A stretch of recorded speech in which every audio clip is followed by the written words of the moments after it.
Next up on the show is Dennis Klipp from Chesterfield, Missouri. Dennis, what's going on in your world? My question was, what real world situations or experiences have you seen where coaching has made an incredible difference in terms of sales and sales leadership and really shifting the culture from transaction to more of consultative sales? It's a great question. Coaching matters greatly in sales. So let's step back and let's think about sales in terms of what the job is or what the role is. So Sure. sales itself is a skill position. And the way that I explain this or say the words is that sales professionals are the elite athletes of the business world. Without Sure. the sales organization, you have no hope of having an organization that is going to function both from a growth standpoint and a profitability standpoint. But everything that salespeople do and know is perishable over time. If we keep doing the same thing, we go to training, we keep doing it over time, the longer we go without any coaching or intervention, those skills that are attached to our talents begin to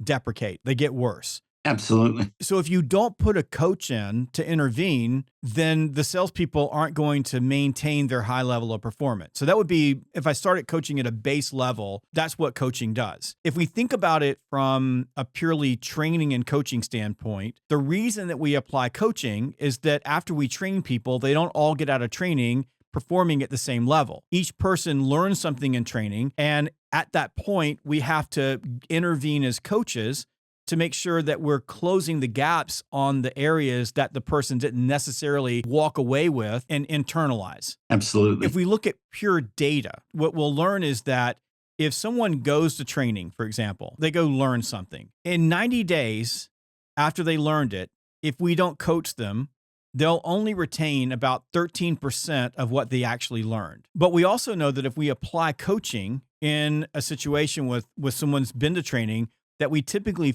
4x their performance following training when we apply coaching. And if you look at most organizations that apply training, they're not doing that. The salespeople go to training, and the next time they get coached is when they're failing, right? We don't jump in the middle of it, sit down with them and say, let's start working together to help you hone your skills. So when we think about training is knowledge acquisition. Coaching is knowledge application. Now, when I teach leaders, and I think to leaders about this, I teach leaders that there are basically three pillars of leadership, right? There's leading, which is getting people emotionally connected to a future state.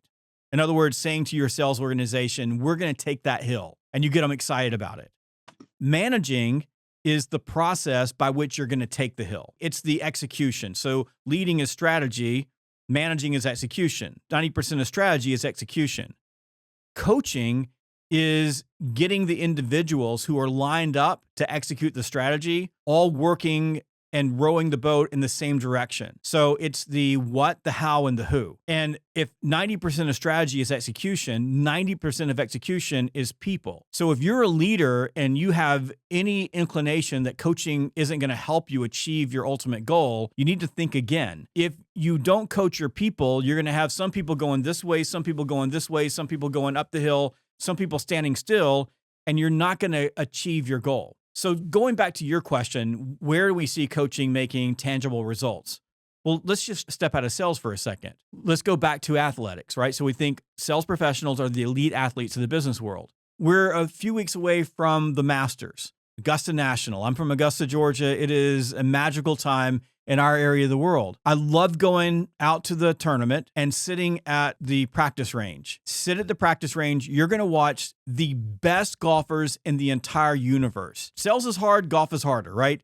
These are individuals who operate at a level that, if we're just honest with ourselves, is unfathomable for most normal human beings. There's a coach sitting next to every single one of them that is watching what they're doing and helping them. Why do those players hire coaches?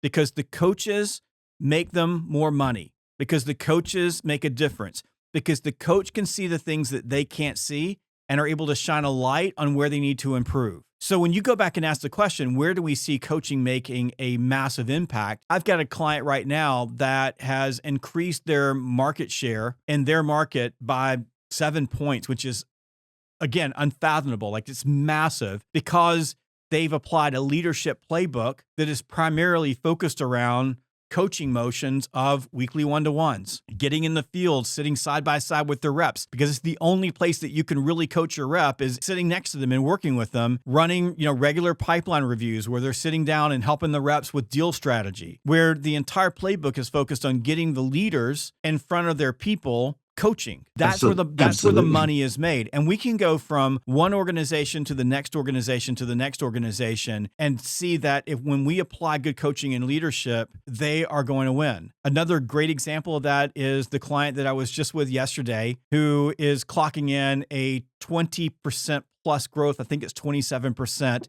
in an industry that overall is negative. So think about this. This is an organization that is almost 30% growth in an industry that is experiencing negative growth. Why? Well, they reconfigured their leadership team. They put together a playbook that we helped them build here at Sales Gravy. They've got good leaders who are with their people, managing by walking around, right? They're sitting side by side. This is an inside sales team. They're coaching. They're running their one-on-ones. They are helping their salespeople tweak call by call by call, because in an inside sales environment, you take one call and it goes bad, the next 6 calls are going to go bad. But if you have a coach that intervenes, we catch those behaviors before they change and we fix the problem. And that organization is crushing their competitors because they're applying coaching. Very cool. Very cool. What I know, just based on my experience, is that even if a coach just shows up, they don't need to do anything else. It improves performance. Yes. And what you said about presence is, I think, important for everyone who's listening to pay attention to. Being there matters. Just a quick story before we wrap up. I was with a sales team a few years back, and it was an inside organization. So all of the leaders are present. And they were having some problems selling. They asked me to come in. And one of the things I noticed is that there were no leaders on the floor. They had 12 leaders, but not a single one of them were ever there. I was out sitting side by side with reps, plugged in, listening to the phone calls, coaching in the moment. Not a single leader there. We got all the leaders together at the end of the week, and I asked them, why aren't you on the floor? Well, the leaders were, we're in our cubicles and we're listening to calls. I said, well, what calls are you listening to? Well, the ones that were recorded.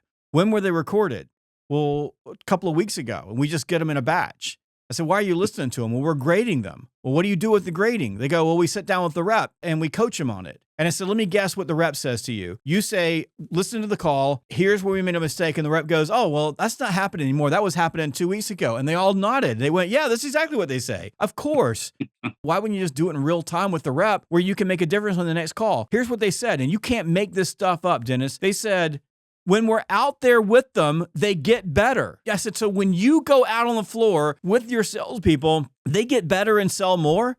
And they went, yeah. I said, how does this make any sense that you're sitting in your offices? And finally, you saw the light bulbs go off and they were like, oh. And then one of them goes, that was really good. You got us on that one. And I'm like, no, I'm just trying to point out the obvious. I said, just you being on the floor makes sales go up. Now, if you get on the floor and you actually coach, they'll go up even more. But you got to be present as a leader. The most important place you can be is in front of your reps. And I say this to leaders all the time, and I'll say it again to you, is if you're a sales leader and you're not physically with a person that you lead, and I say physically, that could be on a virtual call with them listening. It could be side by side on the inside call. It could be in the car, in the vehicle, going out on sales calls. If you are not with your people, you are unemployed. Everything else that you're doing is academic. You make the biggest impact sitting side by side with your rep, coaching in the moment. No question. No question. If people walk away with just that insight and just work on that one thing, it would make a huge difference in their numbers and in the success of their team. I appreciate your candor and your insight. My pleasure, Dennis. Have a fantastic day. Hey, I'm doing a happy dance because you watched this video. Make sure that you click like and subscribe so that you never miss one of our amazing sales training videos.